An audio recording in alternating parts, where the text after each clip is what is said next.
তো এটা কিন্তু একটা টিনের ঘর, তো অনেক দিন ধরেই নোংরা হয়ে পড়েছিল। তো পরিষ্কার করব করে আর করাই হচ্ছিল না। তো ভাবলাম যে আজকেই পরিষ্কারটা করে নিই। তো দেখো চারিদিকে জামা কাপড় এটা ওটা অনেক ছড়াছড়ি রয়েছে। তো চলো রুমটাকে পরিষ্কার করি আর তোমরা ভিডিওটা দেখতে থাকো। তোমাদের ভিডিওটা কেমন মানে যদি ভালো লেগে থাকে আমাকে অবশ্যই জানিও। তো চলো। তো তোমাদের মনে এই ধারণাটা আসতে পারে যে আমি টিনের ঘর বলছি, কিন্তু চারিদিকে দেয়াল আছে, বাট চারিদিকে পাকাই আছে, মেঝেটাও পাকা করা, কিন্তু হচ্ছে ওপরটাতে ছাদের পরিবর্তে টিন দেওয়া।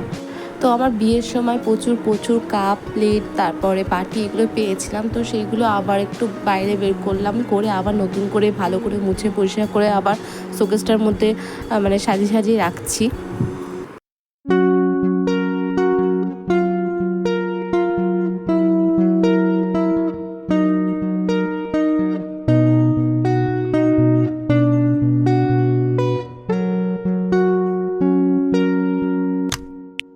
তো এই দেয়ালটায় জল লেগে লেগে প্রচুর অবস্থা খারাপ হয়ে গেছে, দেখতে পাচ্ছ কালারটাও চেঞ্জ হয়ে গেছে।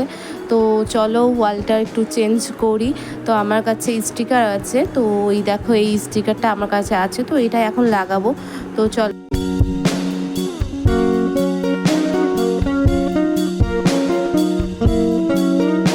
তোমরা যে কোনো স্টিকার লাগানোর আগে দেয়ালটা একটু ভালো করে পরিষ্কার করে নেবে, মানে ঝাঁটা দিয়ে হোক বা কিছু দিয়ে হোক একটু ভালো করে ঝেড়ে নেবে।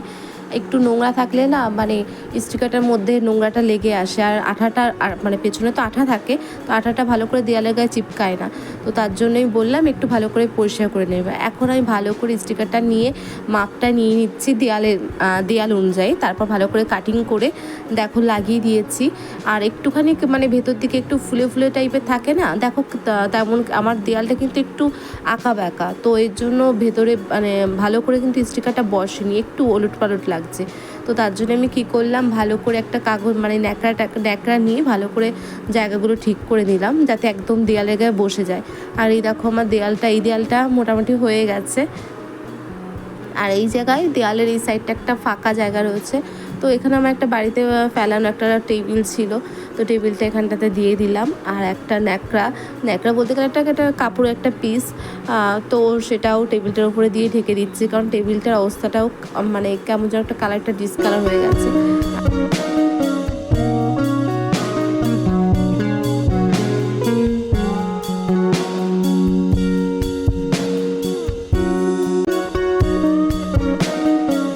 আমার কাছে কিছু স্টিকার বেঁচেছিল, তো দেখতেই পাচ্ছ ড্রেসিং টেবিলটার অবস্থা খুব খারাপ। তো ভাবলাম যে এখানে এই স্টিকারটা লাগিয়ে দিই, দেখতেও ভালো লাগবে।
তো এবার জানলাটাও একটা পর্দা লাগাবো।